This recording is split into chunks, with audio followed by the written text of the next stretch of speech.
दोस्तों, संपाति गिद्ध का पंख जल करके एकदम बेकार हो गया था, वो उड़ नहीं सकता था। 8000 वर्ष पहले जल गया था। प्रभु श्री राम का एक छोटा सा काम करने से उनका पंख पुनः उग गया और वे तुरंत तत्काल आकाश में उड़ गया बड़ा हर्ष के साथ। ये कहानी सुनने के लिए वीडियो के अंत तक बने रहिए। बहुत ही अच्छा कहानी है प्रभु श्री राम के कृपा की। हुआ यह कि जब हनुमान और अंगद के नेतृत्व में बंदर सेना समुद्र किनारे पहुंचा तो ये लोग समय बीत गया था, निर्धारित समय 1 महीना बीत गया था। उसके बाद भी लोग सीता का पता नहीं लगा पाए तो ये लोग प्राण त्याग करने के लिए तैयार हो गए। वहाँ पर एक पहाड़ के खोह में एक गिद्ध रहता था जिसका नाम संपाति था।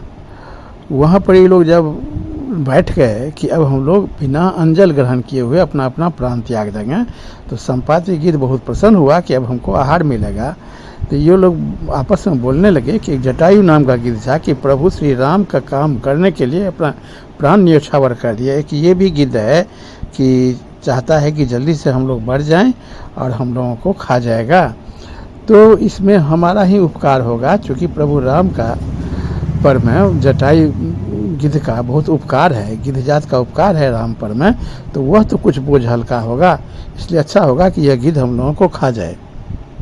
तो ये लोग ये जटायु का नाम लिया तो उसे संपाति कहा कि भाई तुम लोग कौन हो कि हमारे जटायु का नाम ले रहे हो? जटायु तो मेरा छोटा भाई था, तब तुम लोग इधर आकर के हमको बतलाओ जटायु का कहानी। तो ये लोग गए, वहाँ पर जटायु का सारा वृत्तांत बतलाया। उसके बाद संपाति बड़ा रोने लगा कि वह मेरा छोटा भाई था, जरा समुद्र किनारे हमको ले चलो, हम उसको जलांजलि देंगे। वह देने के बाद संपाति अपना कहानी कहने लगा कि पूर्व काल में हम दोनों बहुत बड़े शक्तिशाली थे, हम गिद्ध के राजा थे। हम दोनों भाई एक बार सूर्य को छूने का प्रण किए कि सूर्य के पास हम लोग उड़ करके चले जाएंगे। अपने जवानी के मद में हम लोग सूर्य के पास उड़ करके जाने का निश्चय किए और दोनों भाई उड़े। जब सूर्य के नज़दीक तक पहुंच गए तो उसका तेज हम लोगों को बर्दाश्त नहीं हुआ। जटायु बिना हमसे कुछ कहे हुए नीचे की ओर चल दिया, तो हम भी उसको देखकर नीचे चल दिया। भाई प्रेम में मैं उसे अपने पंख से ढकेला और दोनों आदमी नीचे आ रहे थे।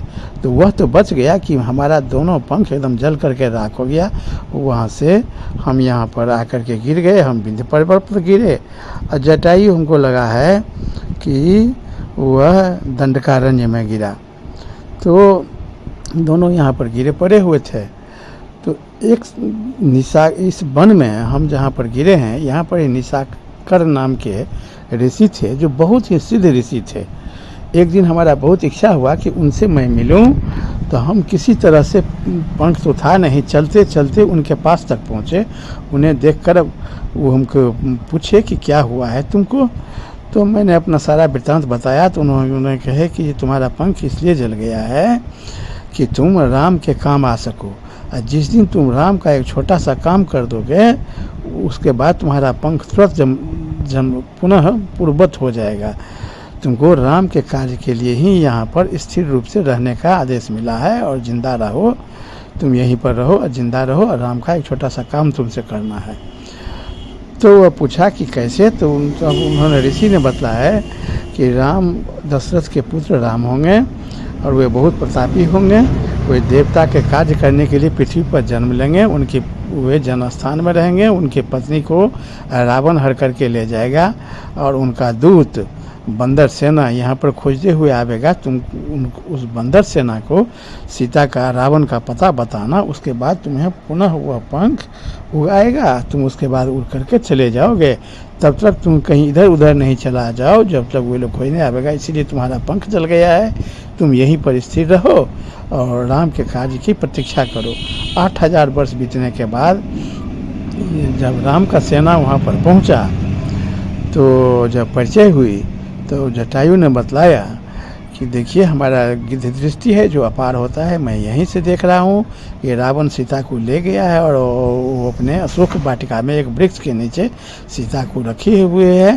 सीता अशोक वाटिका में वृक्ष के नीचे है, बहुत दुखी है। मैं यहीं से देख रहा हूँ। अब तुम में से जो कोई भी समुद्र पार करके उस पार जा सकोगे, वो सीता का दर्शन कर सकोगे। तुम लोग अब समुद्र पार होने के संदर्भ में अपने आपस में विचार करके कोई समुद्र के उस पार जाओ। ये जब तक संपाति कहे इतना ही देर में उसको सारा पंख पुनः उगाया और वह बहुत प्रसन्न हो गया। वो कहे कि मैं सीता का पता तुम लोगों को बतला दिया, अब मुझे जाने की आज्ञा दो। और ये कहते कहते वह संपाति उड़ गया वहाँ से। तो मित्रों, ये बहुत ही स्पष्ट ये कहानी से ज्ञान मिलता है कि प्रभु श्री राम का एक छोटा सा कार्य भी करने से कितना बड़ा फल मिलता है। राम का कार्य करने से संपाति पक्षी को जो 8000 वर्ष पहले उसका पंख जल गया था, वह सब पुनः उसको पंख हो गया और वे उड़ करके प्रसन्नतापूर्वक चला गया। तो इस तरह कहानी सुनने के लिए हमारे चैनल के साथ